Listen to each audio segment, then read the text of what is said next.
Okay, let's run.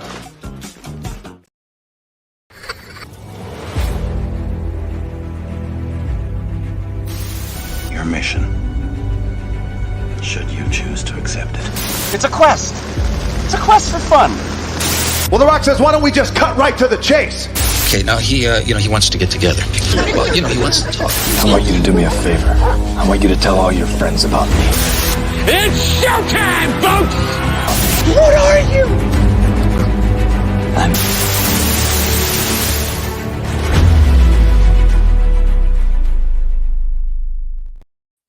Greetings and salutations. Welcome to And I Quote, the weekly show where we introduce you to content creators of all shapes and sizes that join us from any and all corners of the nerd universe. We find out more about them by taking your questions.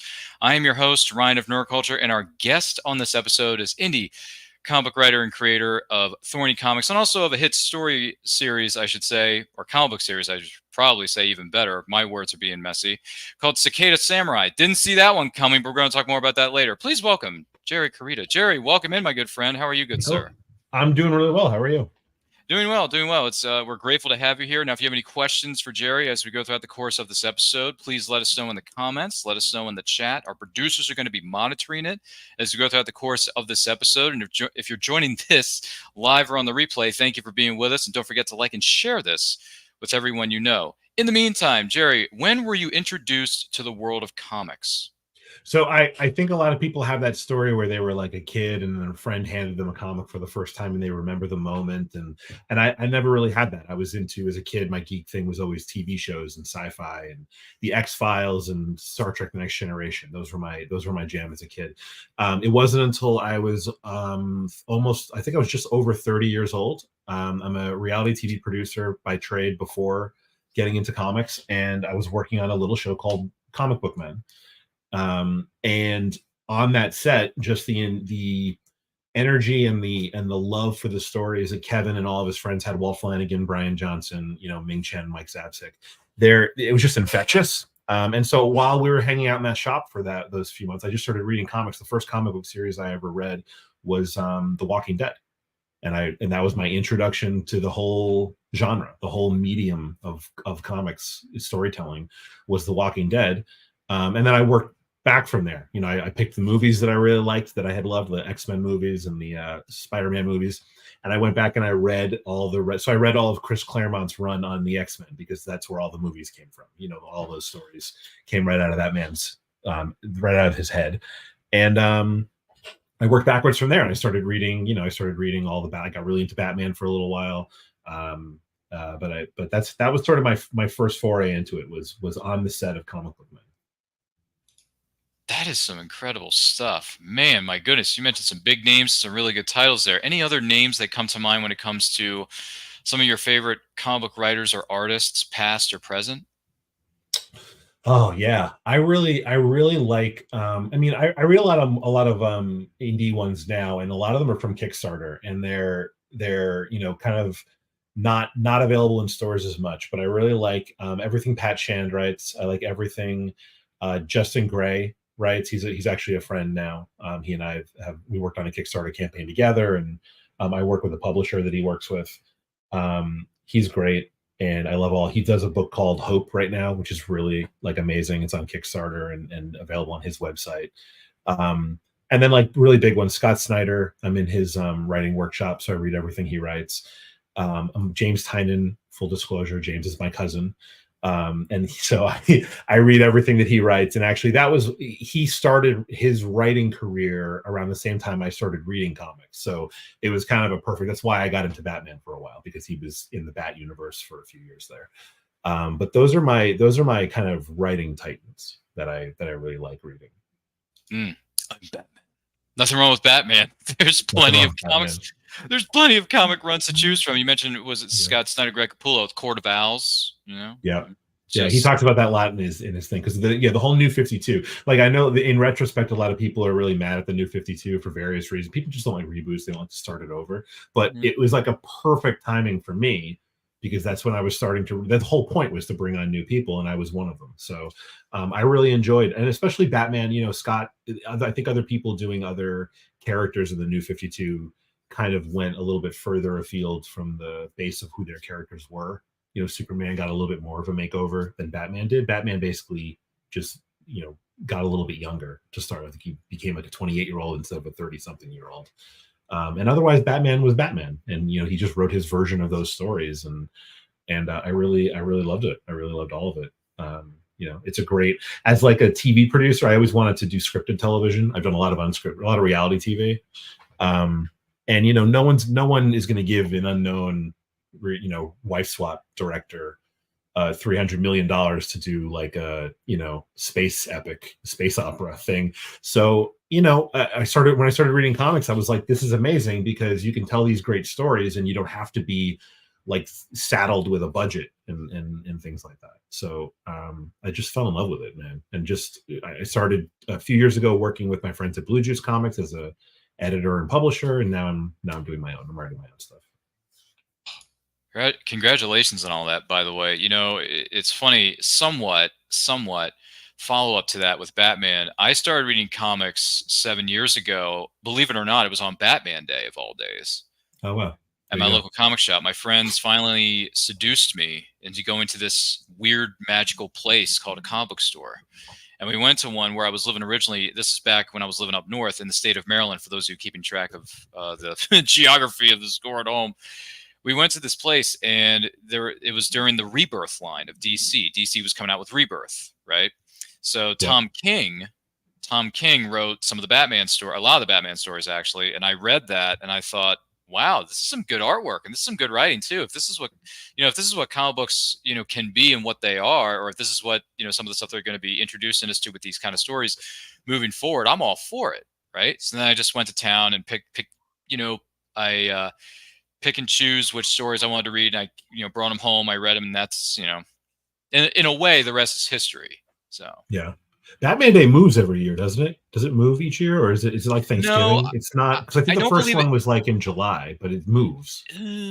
Yeah, but more recently in the last number of years, for those of you wondering what we're discussing specifically, local comic shops throw a day every year called Batman Day, not just Free Comic Book Day, which I believe is the first weekend in May. But Batman Day has normally been held in September of every year. Yeah. So for me, it's been in the fall of the year. So if you go to your local comic shops in the midway part through September of, you know, each respective year, definitely check your local listings because it may be different for some other areas of the country. But yeah, it's always in September for me. I don't know how it goes for you, but I mean, it's not. I don't think it's different in New York than it is where you are. But Batman Day is Batman Day. But I think the first one, I looked it up as soon as you said it because I wanted to know if I could wish you a happy anniversary. But thank you. Thank you. It's not really my birthday, but your anniversary for Batman Day, because Batman Day was back in mid-September. But you know, right. Well, the first one was in July of 2014. So for whatever reason they moved it back a few months after that, and then they left it in September. But there you go. Wow. Okay. Wow. We just learned some belated anniversary. We just got some history lessons here. Thank you, Jerry. And yes, thank you for wishing me, I guess, a happy anniversary on reading comics for 7 years. No one's ever wished me happy anniversary. We're so happy for you. We're proud of you. Well, thank you. I haven't done anything yet, but thanks. I haven't really accomplished anything yet in my life, but, you know, I'm trying. You know, I'm trying. And once again, for those of you wondering what the Bantha fodder is going on, this is a new episode of And I Quote with the incredible Jerry Carita of Cicada Samurai, which we're going to talk about here in a moment. But don't forget to like and share this with everyone you know. If you have any questions for our good friend Jerry, let us know in the comments. Let us know in the chat. If you want to wish me a happy belated anniversary on reading comics for the last 7 years or so, hey, I'm not going to, you know, I'm fine with it. It's not a big deal, you know. But you mentioned a few names a moment ago in terms of certain pieces of media. What are some of your favorite comic book based movies or TV series, past or present? Anything else stand out? I mean, I was already watching The Walking Dead when I started reading the comic, and so that, you know, that's been an influential one on me, if not always one of my favorites. You know, I think that show went on for a very long time, and in comics, I think you can do that. In TV shows, it's a little harder for various reasons. But I still really love those characters. I loved, going way back, the Sam Raimi Spider-Man movies. I think X2 is one of my favorite movies, period. You know, the original Superman movie. which I love. I love watching the first one and the Christopher Reeves movies. I love watching the first one and the second one together because they were partially filmed together. And then at some point Gene Hackman didn't like the new director, and so he stopped showing up. So sometimes if you watch the second one, in the background Lex Luthor is not Gene Hackman, it's someone else with a weird wig on. It's very funny if you go back and watch it. Yeah. But those are, those were always very big for me. Like those movies were great. I'm trying to think of other ones where I'm trying to think of TV shows, because the problem now is there's so, like, everything was a comic 20 years ago, everything. So it's hard to, like Stranger Things feels like it was a comic. I really enjoyed Paper Girls, and I'm mad that they canceled it, but yeah, those are just some of the ones I've really enjoyed over the years. The X-Men movies were like some of the first ones that I really was into. Those were those older X-Men movies. No, some good titles there for sure. And X-Men, obviously, we were discussing that on another video we did. And when you can find that video on our YouTube channel, at Nerd Culture Channel, we're doing a new series called The Meaning of Fandom, and we're asking our roundtable of special guests that are going to be joining us during those episodes what a specific fandom or character, what it means to them, and why. And the one that I picked, one of the first ones I picked, was X-Men. Yeah. So good. It's a good pick. It's such a good series. And like, what's nice again about having gone back and read the whole Claremont run is he wrote that book for so long that basically the characters aged.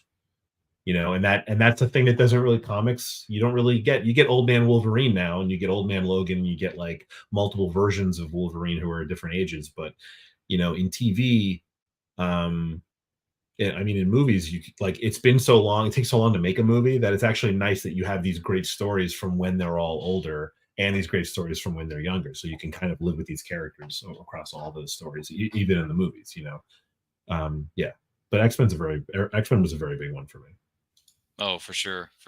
Yeah. My favorite X-Men movie is, not counting the spin-offs that they've done, whether it's, the Logan movies, the Depp, whatever, just all that, separate that for a minute. Days of Future Past is my favorite movie.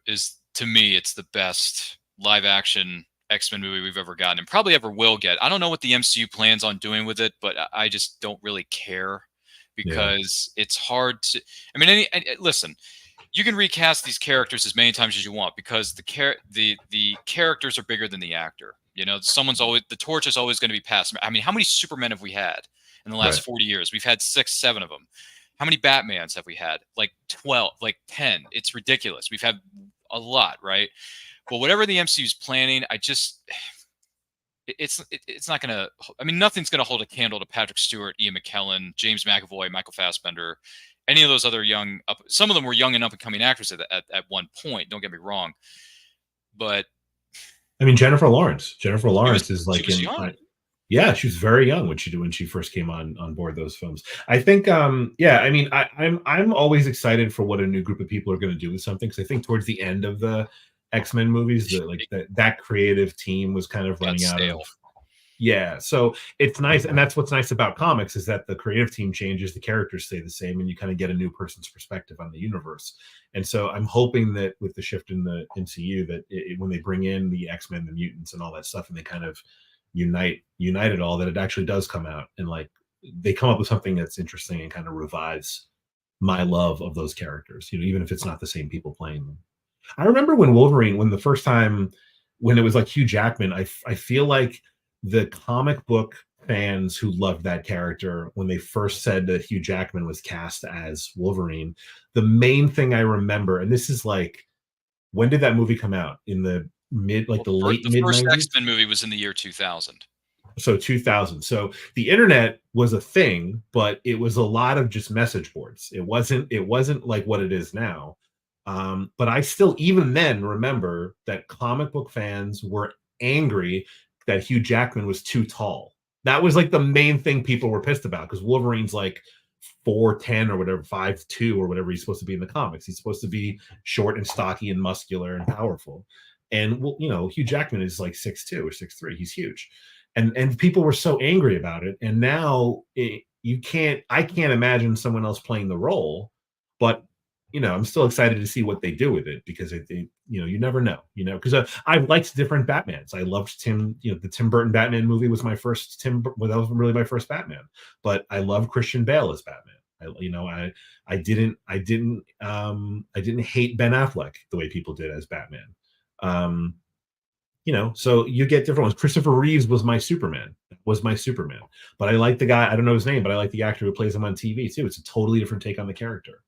You're thinking of Tyler Hoechlin, and then the one who played him in the movies after who was it? Christopher Reeve. I mean, obviously there was Brandon Routh. He did a solo movie, and then it was Henry Cavill, who, by the way, Henry Cavill's my boy. He's my super loop. No disrespect to Christopher Reeve at all. I am not disrespecting him and anything that he did in those films at all.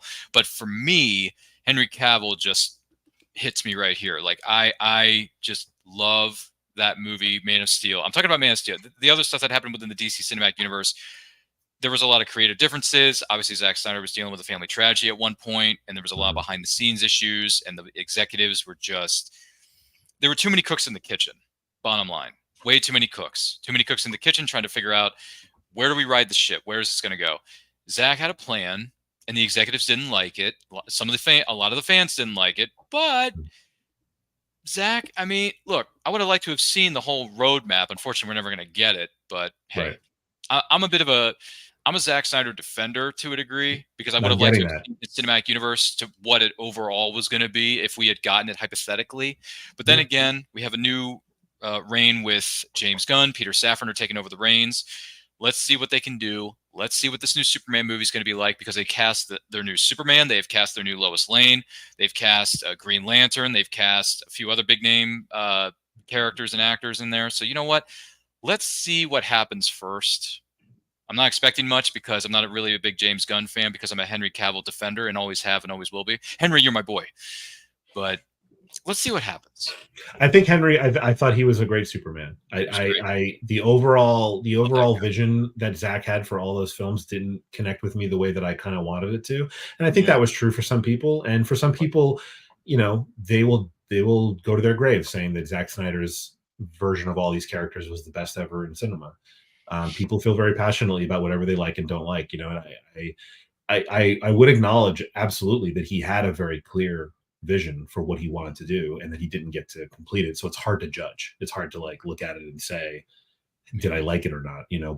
But I didn't always love the feel of those movies the way that I did instantly with the X-Men and when the Marvel Cinematic Universe started building on itself. The first couple movies were a little goofy. Like sometimes I was watching Iron Man recently, actually, with my son. We did all the Star Wars movies all the way through. He's 7. Ooh, excellent. Star Wars. All right. We did all of those, and now he's like, let's do the Marvel movies now. And I was like, that's so many movies. It's so, that's the world dude, that's a black hole. That's like 45 movies you and your boy are gonna have to watch. And like with Star Wars, we did the movies, and then I messed this up. I said to him, there are TV shows that take place in between some of these movies, and now he's like, we have to watch all of those. So now I'm trapped. I'm never gonna get out of Star, because they're making more of them too. I'm never gonna get out of Star Wars world. In the words of our good friend Admiral Akbar, it's a trap. It's a trap, and I walked right into it. And so with the Marvel movies, there's also like an infinite bunch of TV shows now that go in between all those movies and stuff.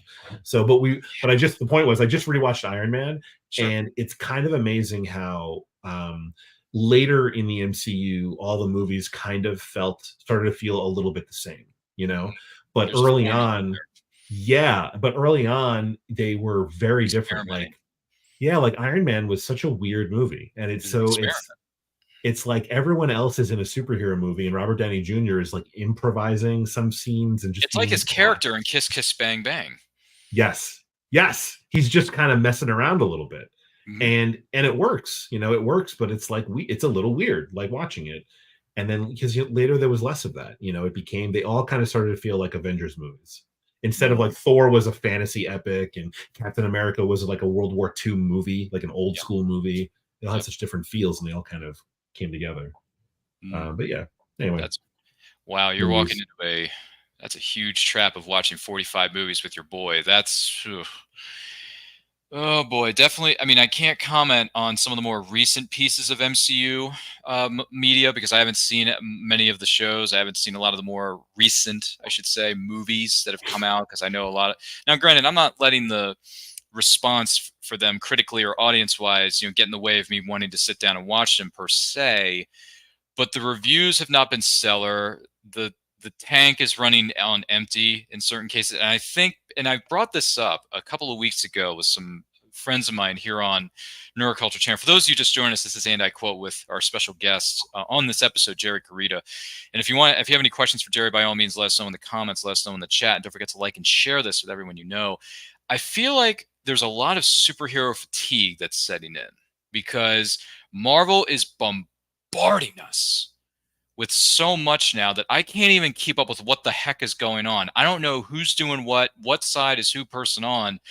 And the other studios are coming out with their respective properties as well. You got DC trying to reboot everything, and granted, they're going to take time because the new era hasn't quote unquote started yet, because the latter films are coming out with Blue Beetle, and you had The Flash, and you also have, what's the other one? Aquaman 2 and The Lost Kingdom is coming out later this year. I think it's coming out at Christmas time, if I remember correctly, or maybe next year. No, those things have been delayed because of the SAG/writer strikes. But do you feel there is superhero media fatigue to a degree? And from your standpoint, how do you feel about that?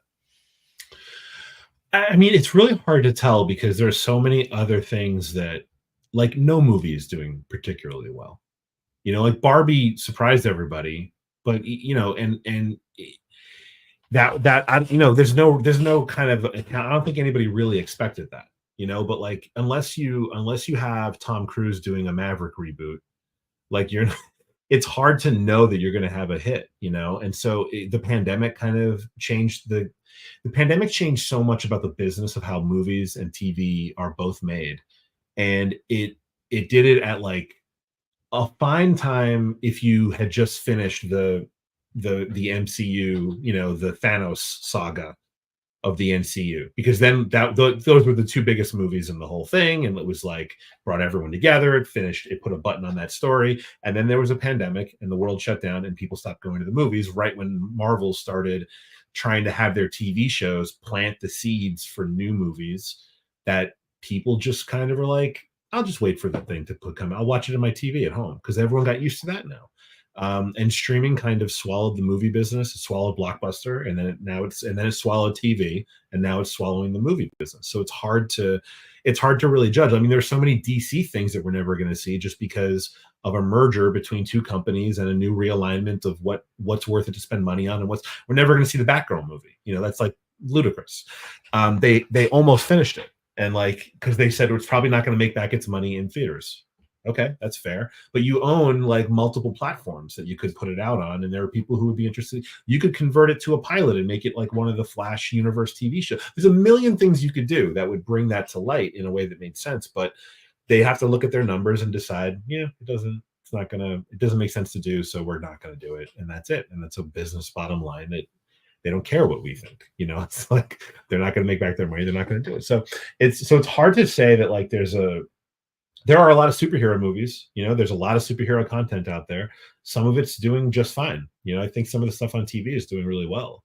I know a lot of people are psyched for Loki too. I personally, I think WandaVision is one of my favorite TV shows over the last like 5 years. And it's such a weird show, but it's like they took a risk with that. They took a little bit of some risks with Loki. They took risks with these shows to make them a little weirder. And it's kind of what I love about comics, is you can tell, when you pick up House of M, you don't know what you're reading for the first few pages. You're like, why are these characters that I know and love playing different characters? You don't have no idea what's going on. And they let that feeling kind of sink in and be weird for a little while. And that's what I love about comics.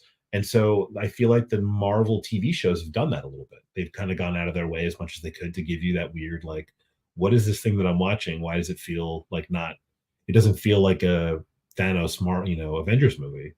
It doesn't feel like a superhero thing necessarily right off the bat. It's like a psychological drama. And I like that. I love that. So is there superhero fatigue? Maybe. It's hard to tell a superhero story over and over again. A lot of their origin stories kind of have similar elements. It's very hard to kind of differentiate them. It's hard to get away from that thing. Like when Doctor Strange came out, I remember a lot of people saying, okay, so he's just Iron Man with magic instead of technology, like, because he had a goatee, you know what I mean? Like, that's all it took. It's for people to be like, don't need it, you know? So is there superhero fatigue? Maybe. I think there's not comic book fatigue though, because there's still so many new shows coming out are still based on comics, if not directly superheroes. That's very true. That's very true. And you bring up some very good points there. And thank you for sharing that with us. And going back to real quick, X-Men for just a moment. House of M is a good story. If everyone wants to read more about the X-Men history, House of M is a good trade paperback. Also, another one that stands out to me, and you mentioned Claremont, X-Men God Loves, Man Kills. Fantastic. Oh yeah. I mean, honestly, everything Claremont wrote is like it's like if anyone wasn't aware of it, all of the Wolverine, all of the Hugh Jackman, Patrick Stewart X-Men movies are all lifted directly out of Claremont. Did the Dark Phoenix saga. Claremont did Days of Future Past. Sorry, I couldn't. My head mixed around it. But all those things are his stories. He like invented Wolverine's backstory as we know it. You know, that whole thing in the woods and stuff in the Pacific Northwest. So like, you know, yeah, those are great, and those are still stories that they're going to start remining all of that material now again in the MCU. So I don't know, but again, I think Paper Girls was a great show, and I'm sad that it's gone. And that's a comic book. Yeah. A few of my friends are a fan of that property, so it's unfortunate what's happened with that series in terms of it being adapted into a TV series. If anyone's interested in the book, by all means, read the comics, read the books, and visit your local comic shops when you get a chance too. With that being said, when did you decide to become an indie comic book writer? So I had, I mean, I've always kind of, ever since I was in school, I would write stories that were like meant for TV or meant for movies. And I still have some of those in my head and laying around, and I'm not converting any of those to a comic book story. But I, like, about a year and a half ago, 2 years ago, I started working with my friends at Blue Juice Comics. They are all mostly producers and TV people who a couple of them worked with me on Comic Book Men. That's how I met them. And they formed their company on the set of Comic Book Men. And so I've read everything they did over the years. And, you know, years later, 2 years ago during the pandemic, everyone had a lot of time in their hands. And I kind of, in my head, I was thinking about getting into this and kind of just seeing what the business was like.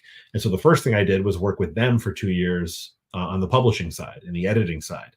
And, you know, we went to New York Comic Con together. I helped set that up with them. We've done MegaCon for the last couple of years. So I started hitting the convention circuit as part of Blue Juice Comics to just kind of see, you know, how all of that works, what the fandom is like on, you know, boots on the ground. And then what the process is of taking someone's idea and turning it into art and actually then physically turning that into a book, which is not an artistic endeavor. It's so very much like a production logistics endeavor. And so I learned all of that first. And then as I was doing it, I just kind of started writing the story. And so it came from two places. One was 2 years ago, there was an enormous emergence of cicadas, which are the little insects that make an unholy racket. Brood X in 2021. Millions of them crawl out of the ground at the same time and just make a huge racket. They live above ground for, I think, 3 weeks, long enough to mate and die, basically. And that was it. So I had this idea about those cicadas in my head. I got obsessed with them. I was listening to podcasts about them. It turns out when European settlers first came here, they don't have cicadas in Europe, so they didn't know what they were. They thought they were locusts, and they thought they were, when they come out of the ground, they break out of a shell after a day or two, and they're bright green with these big red eyes. And the story was that, you know, this is a superstitious bunch of people. So their story was their eyes are red because they've been in the ground staring at the fires of hell. They're demons. And so my first thought was like, what if some of that was true? That could be fun, like demon. So I had this idea about a world where cicadas were characters and they were either monsters or something. And then I just started, when I sat down to write it, it kept striking me as strange. It's so crazy that, like, they live for 17 years underground and then they get 3 weeks in the sunlight and then they drop dead. And I thought, okay, so they're basically teenagers. And I have a 12-year-old son who is more and more starting to spend time outside of where I can keep him safe. So I started thinking, what if there was one cicada who's an adult? There's one adult around, and his job now, like keeping my 3 kids alive, is really hard. It's just like nerve-wracking all the time. What if there was one cicada who had real life experience? He's immortal, and his job is to keep all millions of these teenagers who have 3 weeks to live alive so that the species can continue. It becomes kind of like a dad taking care of his kids, right? So, and then from there, it seemed like one of those jobs in life that was like hopeless. You're going to lose sometimes. You're going to lose some of these kids. You know, there are monsters in the world, and in this book, they're real. So you tell your kids in real life, you know, like you got to be careful. Some people are not. Some people mean you harm. You don't want to scare them to the point where they can't live their lives, but you do have to have them be careful and be prepared. And so I started making this book about that, sort of that feeling that I had that like, how do you tell your kids that there are monsters in the world without just scaring the hell out of them to the point where they can't live a life? In this world, there are monsters in the world that literally just want to rip these cicadas apart for food. They're edible to like birds and badgers and foxes. And there's a thing called a cicada killing a hornet, which is a nightmarish monster of a thing, which I'll tell you what it does in a minute. But like that was the story. So that was where it came from. I kind of took this idea of like a hopeless, a father figure character who is charged with maintaining the safety of 1 million rowdy teenagers who are all going to prom night on the same night. And that's him brought to his knees by the pressure of all these aggravating teenagers. So when you read the story, the narration of the main character sounds like a dad complaining about his kids. There's some humor to it. You know, it's like it's funny. It's like, these kids are going to be the death of me. If only I could die, you know, that kind of thing.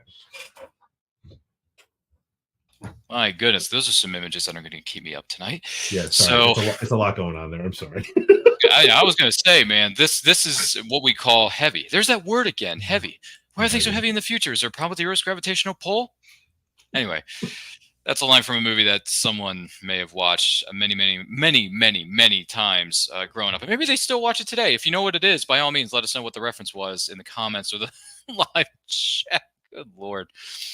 Wow, with that dark and disturbing image in my mind out of the way, hopefully for the rest of eternity, what are some of the rewards for you about being an indie comic book writer? I mean, personally, my kids understand what I do for the first time in my life, which is amazing. Like, as a TV producer, they're like, "What does that mean? Like, do you write it?" I'm like, "No, it's unscripted." So but I do write it sometimes. Like, but you said it's unscripted. And are you the director? No, it's reality TV. They don't call them directors. Are you on the show? Nope. Do you hold the camera? I do not. Are you the editor? Nope, not that either. Like, you know, so like for the first time ever, I'm like, I wrote a comic book, and here it is physically. You can actually read it. And they're like, "Wow, I like this story." And now they're like, "My dad's a comic book maker." So personally rewarding, that's a pretty big one for me. My kids, like, my son is like, wants to be a comic book writer now. He wants to be a comic book writer and artist.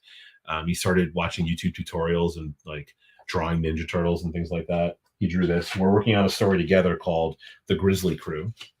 And he drew this guy for me. He's 7 years old. So that's going to be like what goes on the flag for the Grizzly Crew or something like it. That's awesome. Yeah, it's cool.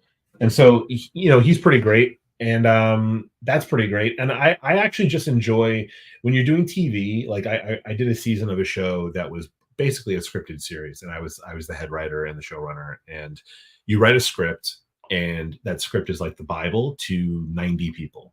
So it's hard to make changes. And it's like a logistical document. It's an instruction manual for how to make the thing that you wrote. What I'm really enjoying about comics writing is it's not that. You're not writing a script from which a props department and a set decoration department and a wardrobe department and the actors and the directors and the lighting department all have to take specific things and then build it separately and bring it all back to make it make sense.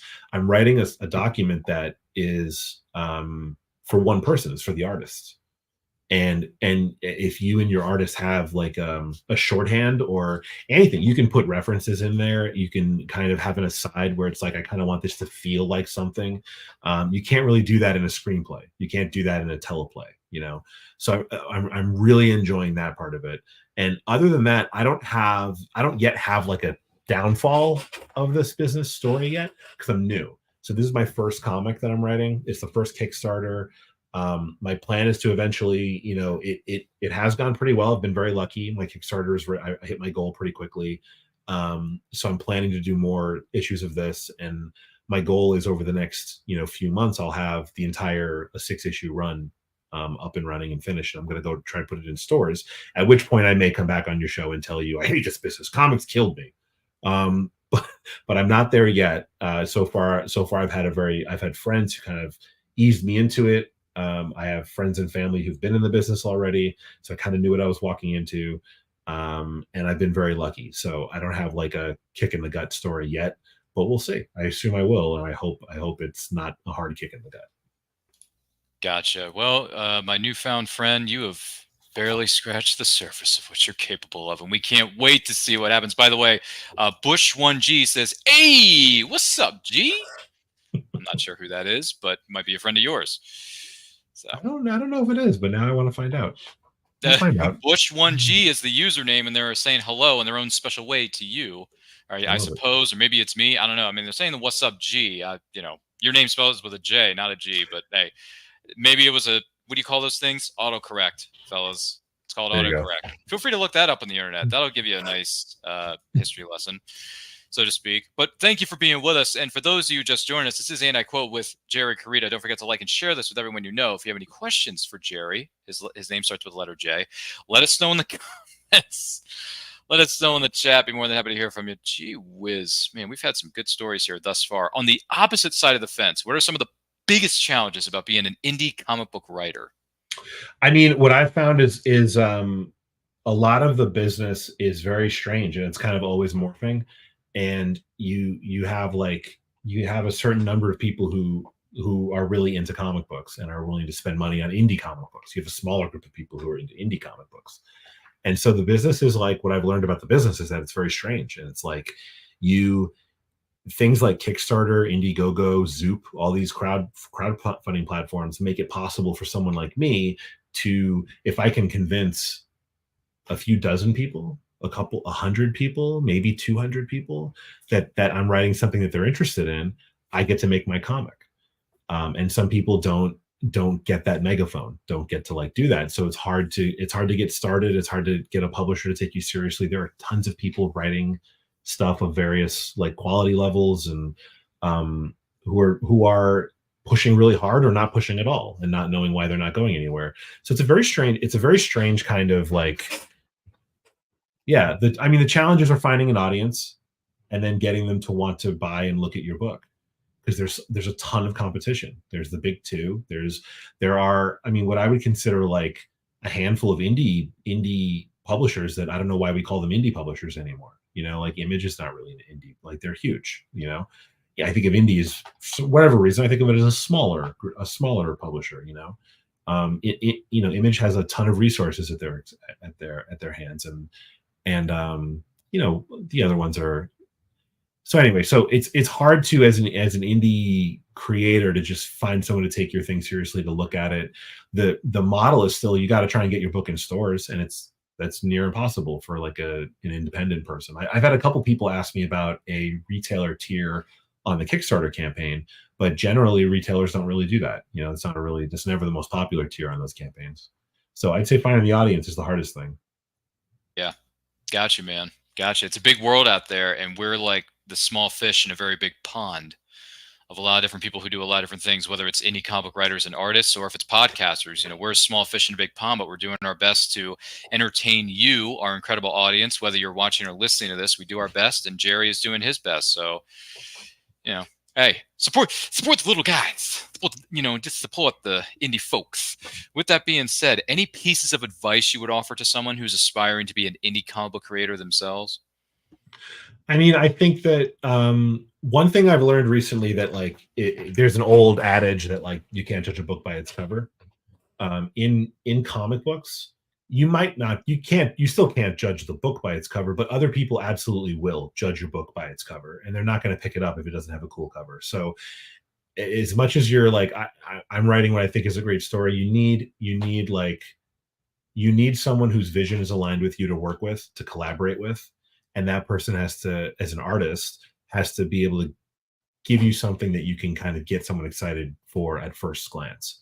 And I've been very lucky there. I've worked, the people who've done the art for my book, the character designs were done by Takashi Okazaki. who did Afro Samurai back in the day.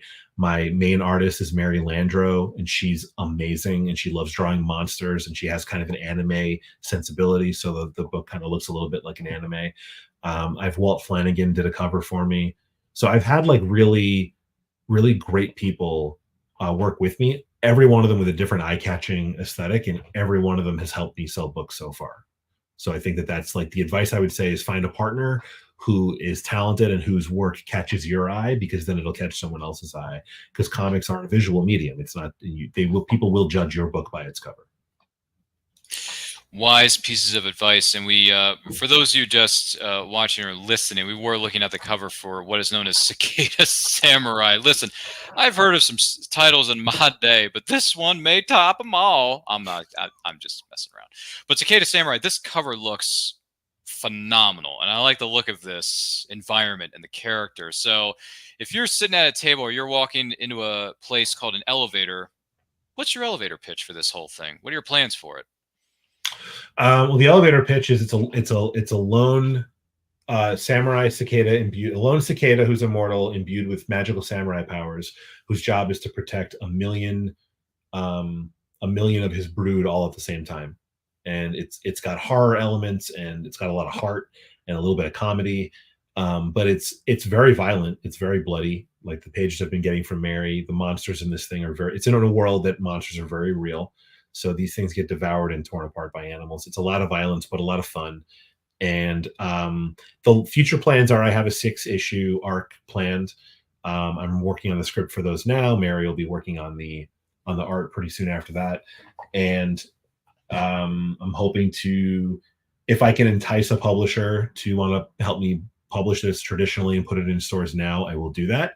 And if that doesn't move too quickly, I will bring it back to Kickstarter. The Kickstarter community has been like incredibly supportive and amazing so far with this book. I hit my funding goal very quickly, and everyone who's talked to me about what they see in of the book has said that it looks great. So I'm hoping that when people read it, that the words live up to the artwork, and I'm hoping that people will come back and look for more, either at their local comic shop or back on Kickstarter in a few months.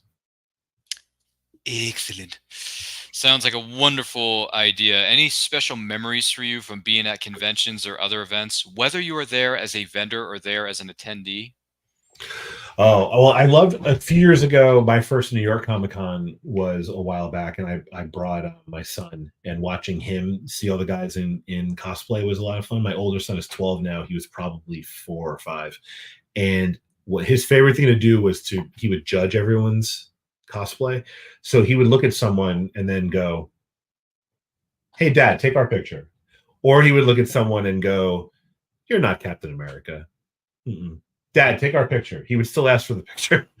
So that was just a lot of fun. That was a really fun story for me. One other New York Comic Con I was working. We were doing the pilot for a show called Geeking Out that Kevin Smith was also on. And I had to get Kevin from one side of Comic Con in New York to the other side of the building to interview Scott Snyder and Greg Capullo about Batman. And in San Diego and other big convention centers, they have a lot of like behind the scenes tunnels where you can get from one place to another. I guess for whatever reason at the Javits Center in New York, they didn't have that. So there was no back door way to get Kevin from one side of the building to the other. And this was on like Saturday it was the biggest day of the con. So I looked at Kevin and I was like, "No, let's just skip it. I'm not going to." And he goes, "No, let's just walk right through the floor." And I'm like, "Oh, okay." We got probably 3 steps out of a door before someone was like, "That's Kevin Smith." The first person thought it was a Silent Bob cosplay. And then the next person was like, "No, that's Silent Bob." And then suddenly there were 100 people mobbing us as we walked through. And he's amazing. And what he told everybody was, "I'm happy to take your selfie. I'm happy to answer any questions, but I got to get over there in the next 7 minutes. So you just keep up with me."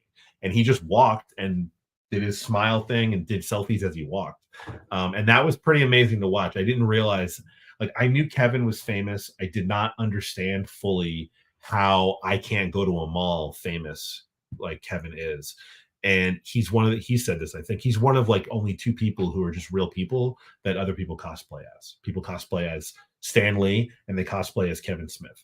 And otherwise you're playing a character, if you're cosplaying. But anyway, that was a really funny, just kind of like, I had no idea. I had no idea how crazy this would be. But he was super just like, let's just do it. We're just going to walk through. Let's just go. I'm like, all right, great. Let's do it. That was a lot of fun. Wow. That is, boy, that is something else. That's definitely not working. That's no slouch working at the quick pit stop or the gas and go or whatever it's called. I forget the name of the store in the movie Clerks. I'm sorry, I've seen it a couple times. I can't remember what the name of the convenience store he works at. But the characters Brian O'Halloran and Jeff Anderson. But anyway, that that is, talk about, my gosh, that is insanity. My question to you is, are you going to NYCC this year? I'm not going this year. We did it a few years ago with Blue Juice Comics. Sure. It's we're actually trying to not hit the same big ones every year. So we did MegaCon 2 years in a row. We skipped it this year. Yeah, that's one in Orlando. A lot of the Blue Juice guys live down in like Melbourne, Florida, like that area. So, or the MegaCon is kind of like their local. Sure. Their local big convention. So we've done that. We did that 2 years in a row. And you notice kind of a drop off. People will still come over and they'll ask it, unless you have a ton of new books to sell that year that you didn't have the year before. It isn't necessarily worth it financially to go back every year. And the big conventions are more expensive.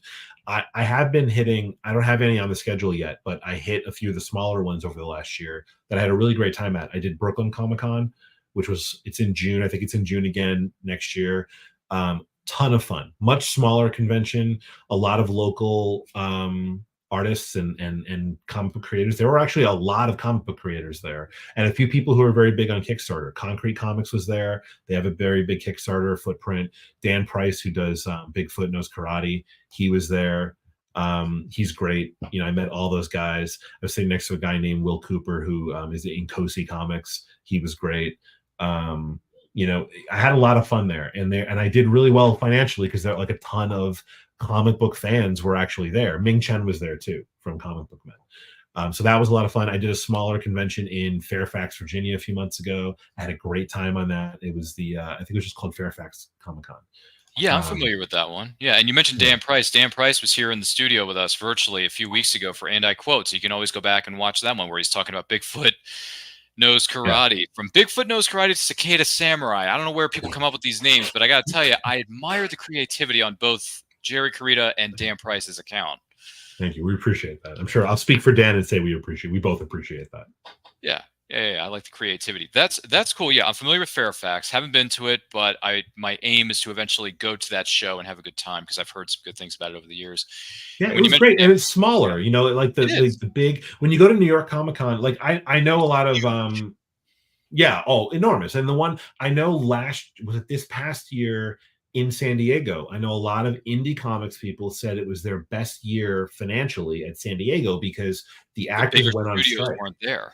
Yes, the actors all went on strike right before the convention. So the cast of the Marvel movies, they weren't allowed to go do promotion. So anyone who was going to Comic-Con to meet Chris Evans and had planned to spend a whole day waiting in line to shake his hand and get Iron Man's autograph or Captain America's autograph, they now have extra money in their pocket and more time to walk the floor. So a lot of comic book people did really well in San Diego. And the New York one, I think that the big studios are going to be there. So, I don't know if that'll be the case, but we're skipping New York this year. I'm hoping to do it next year.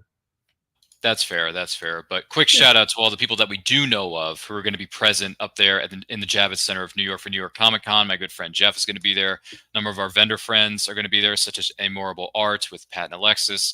You also have Herofied Art by Rob Taylor. He's going to have a booth up there. Brian C. Roll of Odyssey Art is going to be in the building, so he's going to be there. So just want to give my friends and our good neighbors up there a quick shout out. We wish you all the best of luck with that weekend. We hope you guys have great numbers, great sales, and support indie artists when you get a chance because they're great people. They're some of the most creative folks in the entire universe. And we've had the pleasure of meeting a lot of them and having them here on what is known as And I Quote, which we're here with the incredible Jerry Carita for this particular episode. And don't forget to like and share this with everyone you know. If you got any questions for Jerry, whether you were joining this live or on the replay, by all means, let us know in the comments. Let us know in the chat. Be more than happy to speak with you. It's cool you bring up those shows. Yeah, because I do feel like in smaller conventions, and I think, the person who may be watching or listening to this can attest to this.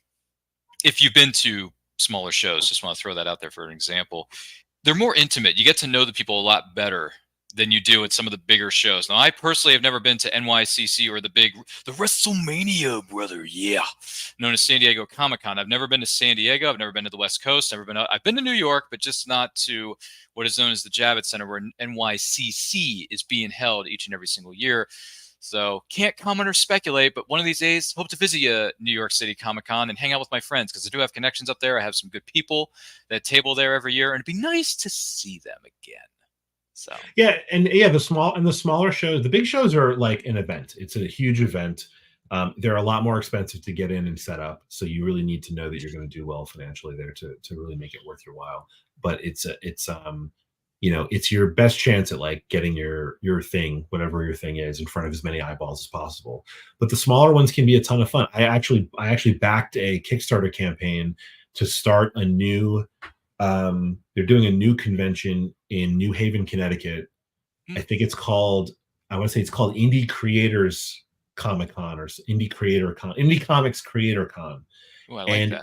He raised like a few $1,000 on Instagram, and he's going to do a whole convention in like a university on a campus in New Haven that's specifically geared towards comic book creators. So they're not going for the big stars.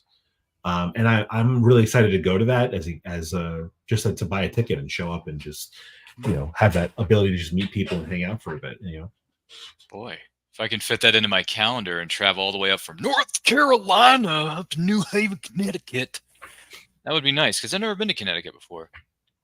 Never been. So I can't comment or speculate, but congratulations on that person who's putting together their own show and supporting indie creators of all kinds, because indie is where it's at.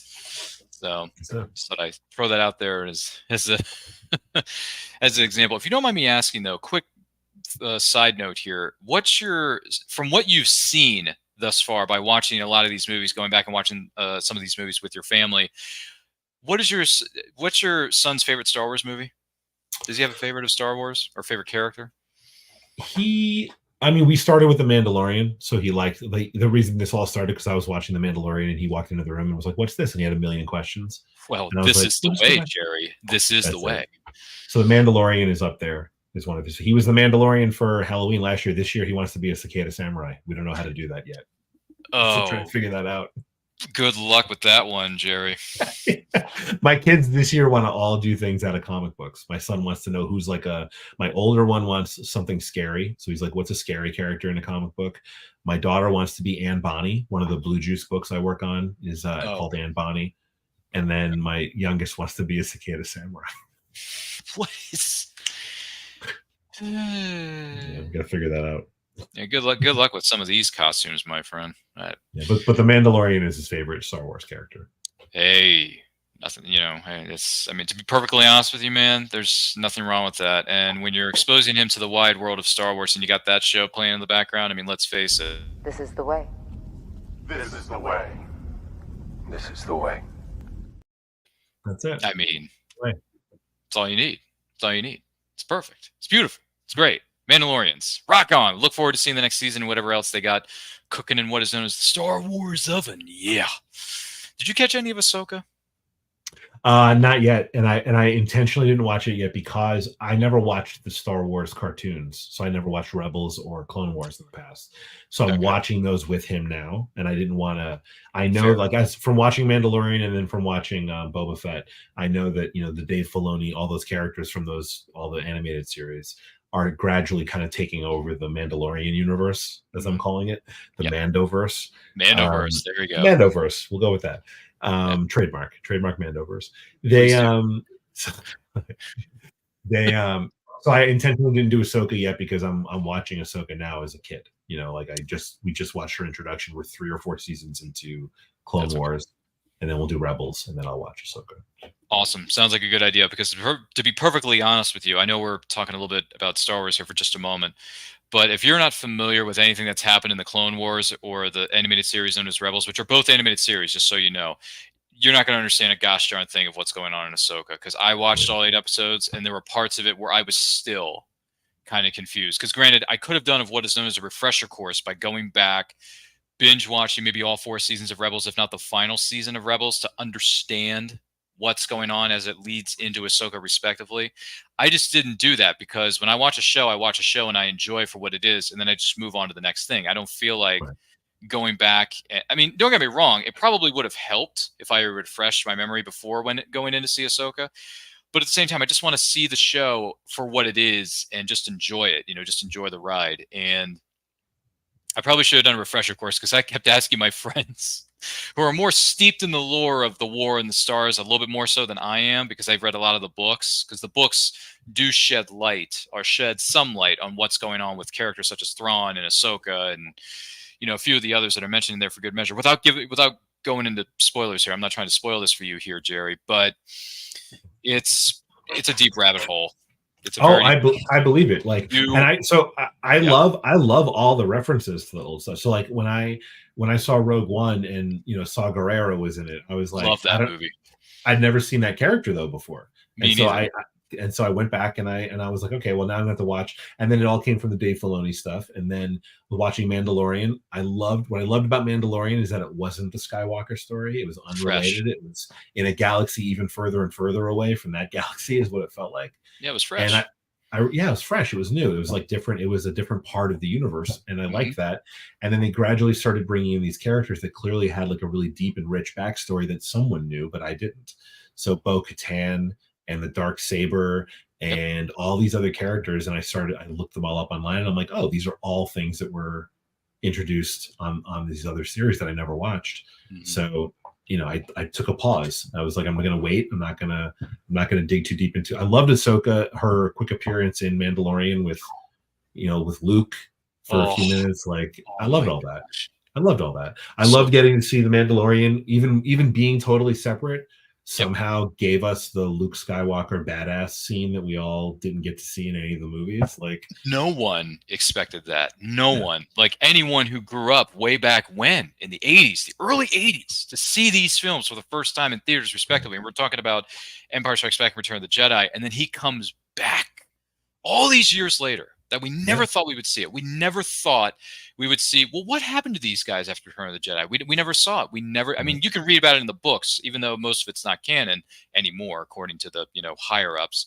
But when you look at Return of the Jedi, it's just a big period at the end. You're thinking to yourself, well, what happens next? What are they going to do? Like, what does Luke go on and live happily ever after with a girlfriend or a wife and have kitties roaming around the campfire on Tatooine? Even though I don't like sand. It's coarse, it's rough, it's irritating, and it gets everywhere. But even so, we never thought we would see the day where Luke, after Return of the Jedi, comes back, and we saw that. And the moment you watch these videos online, Jerry, you've probably seen them. People reacting to that scene. Oh yeah. Oh, as soon as the X-wing. As soon as you see the X-wing.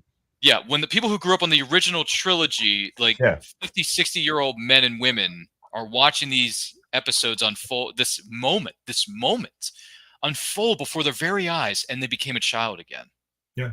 And everything about the setup of it was perfect. The dark, what they call the dark, what were the droids, the dark troopers. Dark troopers, yeah. So such a good like monster of a thing. Like Terminators. Yes, like a fleet of them. It was amazing. And then as soon as I saw that X-wing, I wish I had a picture of my own face when I was like in my house, with just like as soon as the X-wing pulling in and they're like, it's an X-wing, and I was like, oh, like immediate like holy shit. And it was great. It was so good. And again, it's like they managed to squeeze that into a show that was the whole point of which was to do something Star Wars that was not someone handing something to Princess Leia or something that fit in between existing movies about the characters we already know. I love that about it. And it just started to get introduced so many people that I knew were in these animated series. So I was like, I'm going to stop now. I'm going to go back. I'm going to watch the shows I didn't watch with my son. And then I'll come back to these things. I'll watch the rest of, when they do more Mandalorian, I'll watch that. I'll watch, I'm pausing all of it until I go back and watch it. So. Well, Lord knows you and your family and you and your loved ones are going to have a lot to binge watch. Oh my God. Like, I mean, Clone Wars is 7, 8 seasons. And then you got Rebels, which is 4 seasons. Like that's a lot of episodes, brother. It is. We're about halfway through Clone Wars, I think. I think we're at the beginning of season 4. Oh, that's fair. That's fair. Yeah. I actually, for those of you wondering why we keep talking about this thing called The War in the Stars, it's because we like it. So just hang with us for a bit. We're getting to the. I mean, we've had some really great questions here, but I do want to say this though: Star Wars, when it comes to introducing people to the content of Star Wars, you know, someone brought this up on a video that I saw a couple nights ago. And they were saying, what's a good entry point if someone has never heard the words Star Wars and they want to be introduced to the lore? And some people have said, well, the first thing you got to do is introduce them to the original trilogy, because that's where it all started. Those three movies are the pillars, right? That's the foundation of everything that you're seeing now. But the other person said, well, if I'm going to introduce somebody to Star Wars through television, you know, and rather than the cinematic landscape, The Mandalorian is a perfect entry point, because it takes place after all the stuff has happened. It's its own little thing, especially within season 1, because it's introducing this new character. You know, granted, it comes from a race that's been introduced in other movies, yes, but it's fresh. It's a new character with new stories, new environments, new things to be, and also we get to learn about the criminal underworld of Star Wars, which we don't really get a whole lot of. And that's something I want to see explored even more. I want to see the wretched hive of scum and villainy. Yeah. I want to see more of the darkness, brother. I want to see it. I have a very controversial opinion about the most recent movie trilogy, and we don't need to get too far into this because it's another deep rabbit hole. But the three movies that J.J. Abrams EP'd and Rian Johnson, yeah, my favorite one is The Last Jedi. That's not going to cause a stir in the comments. I'm alone. I know I'm alone, but it's my favorite one. Not because it was necessarily the best one, the best written or directed, or the best whatever. I enjoyed a lot of it, but because it tried to break more. I've been living with the Star Wars that I've known, with these characters that I've known since before I was born. The first movie came out 3 years before I was born. So I grew up watching those movies with my mother. I was among the people who was really angry about the prequels. I like to pretend they don't exist. It's impossible now, because if you want to watch the Dave Filoni stuff, you have to know the prequels. So, you know, with my son, I did it chronologically by timeline. So we didn't do Rogue One, because to me that's more of a war movie, and he was only 6 when we started this, so I didn't want to subject him to that. So we started with episode 1, and we went through episode 9. We did Han Solo in the middle there, the Solo Star Wars story movie, yeah, exactly. But we didn't do Rogue One, and then so we'll go back and do that at some point. But yeah, I like the Rian Johnson thing because it was weird, because they did things like they had that kid at the end who could move the broom with the Force. It was people who weren't directly related to Luke Skywalker also had access to the Force. Like, you get the sense that it's going to live with or without these people, you know? And I kind of like that. I like that that moment where Kylo Ren looks at Rey and just goes, "You're not even part of the story. Your parents are nobody. You're nothing." Like, chills. I still, right now, talking about it, get like goosebumps. Love that scene. Love it. And the fact that they pretended that it was just a lie that was made up in the next movie drives me crazy. That was my favorite scene in any of those movies, was that moment of like, you don't have to secretly be, you know, Leia's long lost daughter or Luke's niece or whatever to have these powers. It supersedes that. And I love that. So, you know, it's a weird opinion, because there's a lot about that movie that I also didn't like, but it's my favorite one. And my starting point with my kid was we did it chronologically with episode 1, because I was just like, he's 7. I didn't necessarily want to have to make sure he understood the idea of a prequel and like going back and forth in directions. But if you were starting as an adult, I would say start with A New Hope. It's a great movie. And in like The Mandalorian, it's basically a you know, it's an old Western movie turned into a Star Wars, a sci-fi story. That's a great story, though. No, I would agree with that. I was just, you know, someone brought it up on the interwebs. I thought I'd just share it with you who maybe watch or listen to this. If someone's looking for an entry point into Star Wars, obviously the best thing to do is go back and watch the original trilogy. It's all there. You can watch it on Disney Plus. # not a sponsor. Just want to make that perfectly clear. No one's paying any of us to say that. I'm just saying. And listen, I'll be perfectly honest with you here, Jerry. I've watched New Hope more times than I can count, because I love it so much. And it's. I mean, I can quote. I mean, we could. You know, and this is another thing. we're doing a new show that's coming up here very soon. And to stay here, we're going to keep this on track for And I Quote. But just as a side note, we're doing a new show called The Nerdy Cantina, where it's going to be myself and our good friends Christy and Jen are going to be co-hosting with us. And we're going to be pulling cards out of a deck called the Chat Pack of Star Wars, which have 125 conversation cards that have different questions relating to the Star Wars galaxy in some way, shape, or form, presented by Insight Editions. And the link is already up for that show. It's going to be tomorrow night, actually, Tuesday night, believe it or not, at 8 p.m. Eastern Standard Time, for those of you wondering. The links are on our social media, which you can find on Facebook and YouTube and all that kind of jazz. So, Jerry, I have a feeling you may want to step into that cantina, because I have a feeling you're going to stir the pot, and you're definitely going to give our viewers and our listeners something to talk about. So if you guys bring guests on, I'm happy to. I'd love to join. No, that's what I'm saying. Let me know when, buddy. Yeah, that's what I'm saying. Like, we're going to invite people to join in on the Nerdy Cantina here very soon. Don't get me wrong. But Jerry, I have a feeling about you. I have this force sense that something's going to happen. You just don't know the power of the dark side. Anyway, I'm just kidding you, pal. I'm just kidding you. But once again, this is And I Quote, for those of you wondering what the bantha fodder is going on. Speaking of Star Wars references, there's another one. Jerry Carita is here with us. We've been talking about what is known as Cicada Samurai. There's a title that's going to keep you up at night. And if you want to ask him any questions, whether you're joining this live or on the replay, by all means, let us know in the comments, let us know in the chat. I'm more than happy to take those from you. Jerry, this has been a great discussion about Star Wars and some other pieces of media that you and I have had a chance to what is known as chime in about. But I do want to let you know something special here, and that is this episode of And I Quote, and every episode of And I Quote, is indeed powered by our good friends here at Poddex. Now, check this out. Poddex are what is known as unique interview questions and episode starting prompts in the palm of your own hand. So whether you're a new podcaster, or should I say existing broadcaster, looking to grow your audience or get more engagement, you're going to want to check out our friends over there at poddex.com. Use that code RYAN10. That's RYAN10.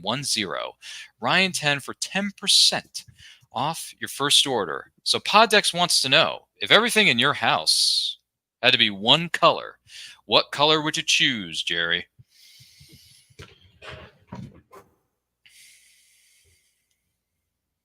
It's so hard. Oh my god, because all the kids, it's like, what do you do? Green, like a dark green, like an olive green. Mm-hmm. It's so hard. It's so like the color of your shirt, like that. Yeah. Okay. This is like a Kelly. I wouldn't say it's Kelly green, but it's more of a dark green. Yeah, like a dark green, dark green. Okay. Yeah, it's so hard. It's so hard because like. Okay. What my kids make everything filthy, so you can't pick a light color. You know what I mean? Like, We'll go with. I have a dog. Oh, you have a dog too? Yeah, so I can't like.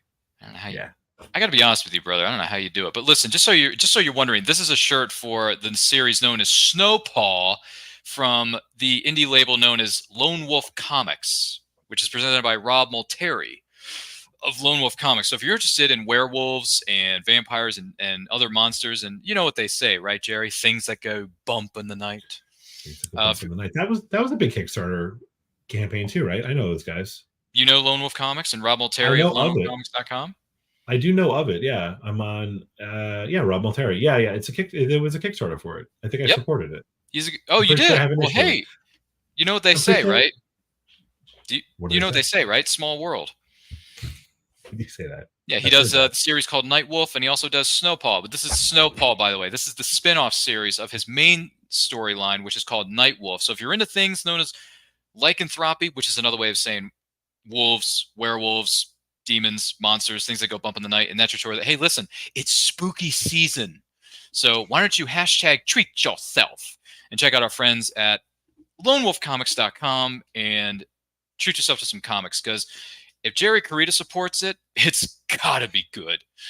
So there you go. I'm just throwing that out there as an example. And by the way, hi, Rob Multeri of Lone Wolf Comics. Hope everything's going well for you in your neck of the woods. And we wish you and the creative team at lonewolfcomics.com the best of luck with what is known as Night Wolf and the spinoff series, which, by the way, Snowpaw is really good.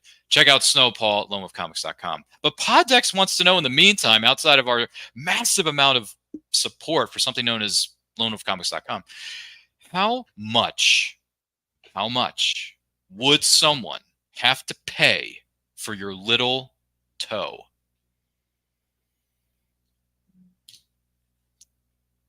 Could be any amount of money. Yeah, I'm really into my little toe though. Yeah. I mean, I could do with some money, but I'm really into my toe. Okay. At least like 40 something thousand dollars. Okay. It's a good round number. At least. Okay. All right. So just for those of you wondering how much would it cost for that, just write down the numbers 40,000. It's $40,000. So with that being said, if hypothetically you were stranded on a deserted island and you could choose one person to keep you company, who would it be? Living or dead? Yeah, we can go with that. You can play with this question as much as you want. It's free reign. It's free reign. One living person or to dead? keep me company. I would go with. I have this friend, Paul Mazza, who is the craziest person I know. It's such a terrible answer to this because nobody on this knows who this is. My friend Paul is one of the craziest people I know, and whenever I spend time with him, like we'll fall into a rabbit hole that just is hours and hours of talking about something that at the end of which I'm like, I can't believe how much time has gone by. So I think that's who I would pick because it would just pass the time seamlessly stuck on that island. So my buddy Paul Mazza, I'm sorry that it's like an answer that no one else can relate to. It's okay. It's everything here is fair game. And the follow-up question to that is, if you were stranded on a deserted island, what about one animal to keep you company? My dog Lola. My dog who actually passed a while ago, Lola. Oh, I'm sorry. No, it's fine. Sorry for your loss. But it's interesting you bring up the name Lola because when I think of that name, I think of the scene where my next door neighbor, also known as Kramer, walks in and he says, "It's over." What's over? Me and Lola. Well, what do you mean? She dumped me. She dumped you? She dumped me. She ran right over me. Says I was a hipster doofus. Am I a hipster doofus? No. Says I'm not good looking enough for her. Not good looking. Jeremy, look at me. Look at my face, huh? Am I beautiful? George, am I beautiful? You're very attractive. Yeah. Anyway, I'm sorry. That's from a sitcom that I've watched way too many times, Jerry. Way too many times. That's not even like one of the quotable lines from that series. Like, no, it's that not. You went deep. That's pretty good. I'm impressed and scared. I'm both things. Oh, wow. Okay. I'm not used to hearing both responses at the same time, Jerry. But I will say this though. My brother, I have two older brothers, so they introduced me to that series when it was originally on way back when. But granted, I didn't get into it until towards the end of its run, respectively, which was like the end of season 7, the beginning of season 8 before it went off the air. And then this little invention came out a couple years later called Divida.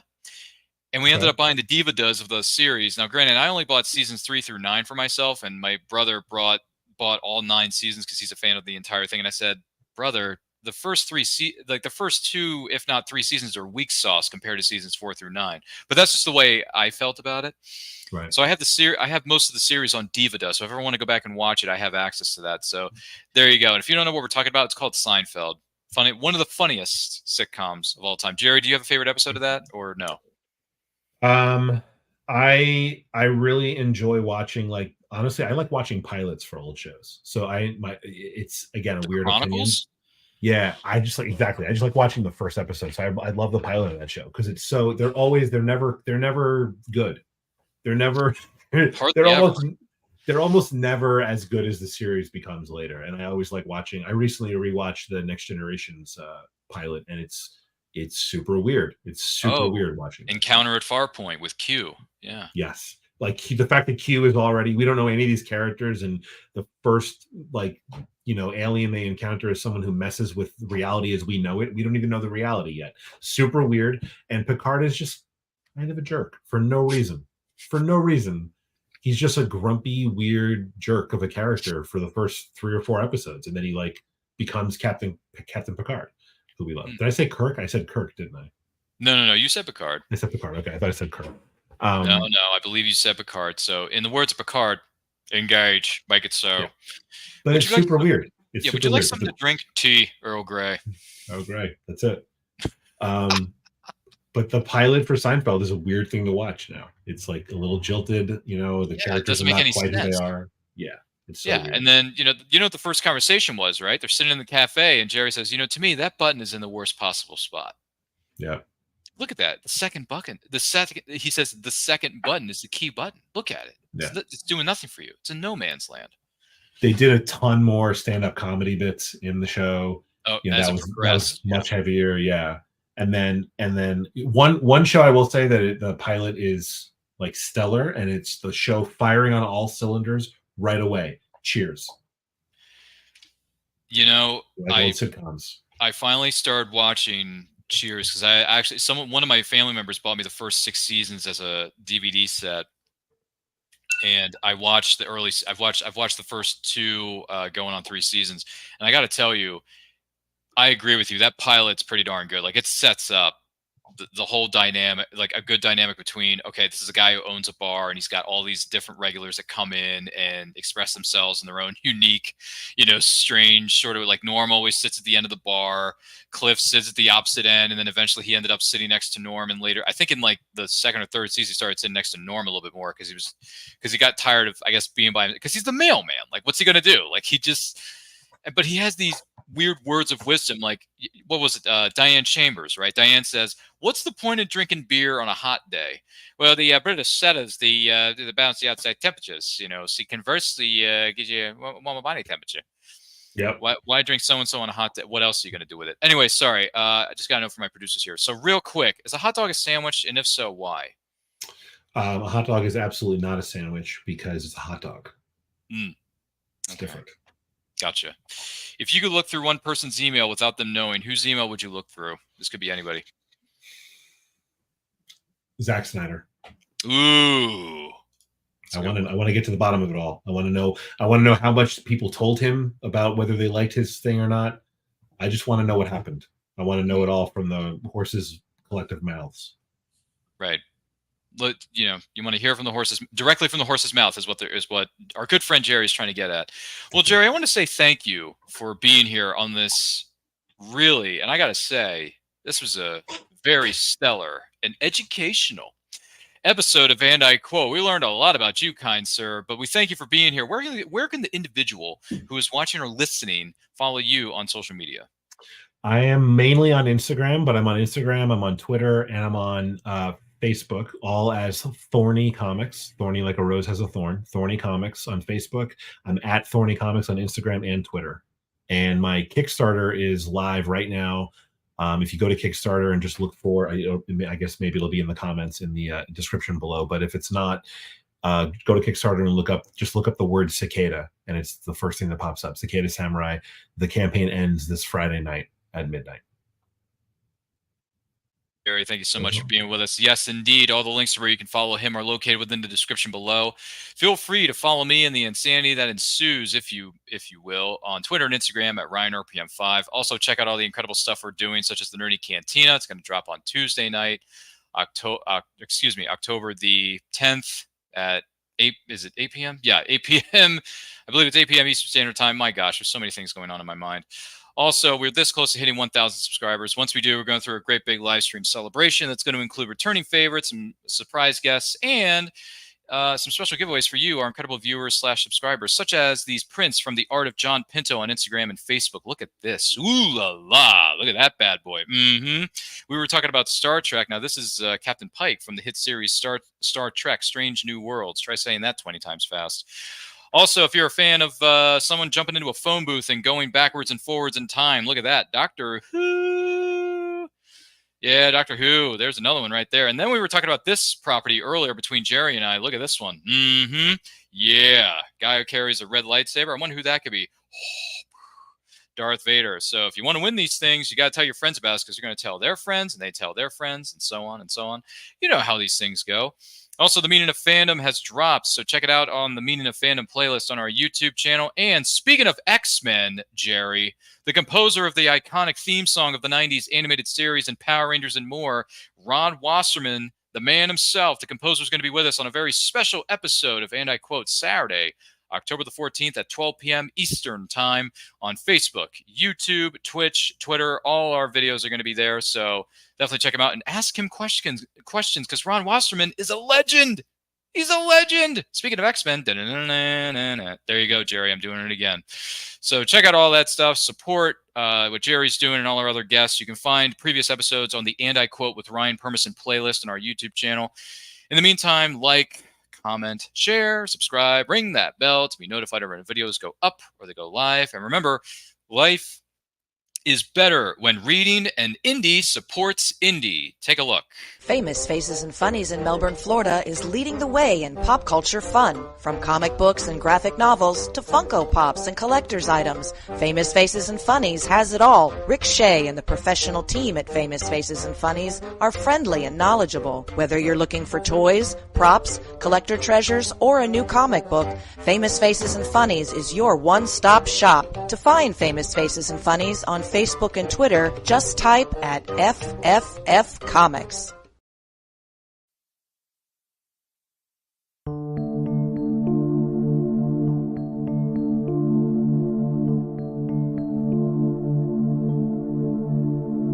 Sweet dreams they placed on me inside my mind. Chance my truth, twist the past, my memories are fading fast. Am I still missed?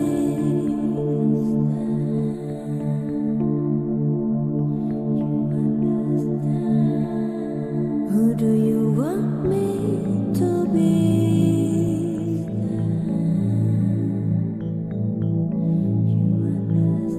Am I still missed?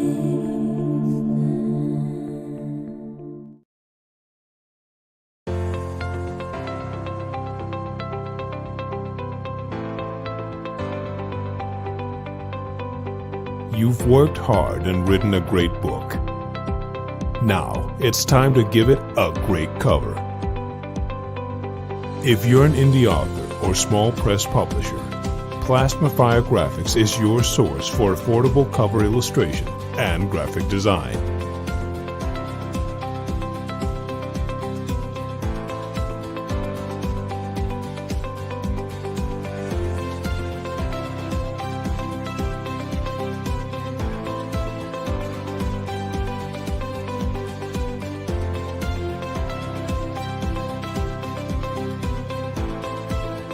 Plasma Fire Graphics, when the look of your book matters to you.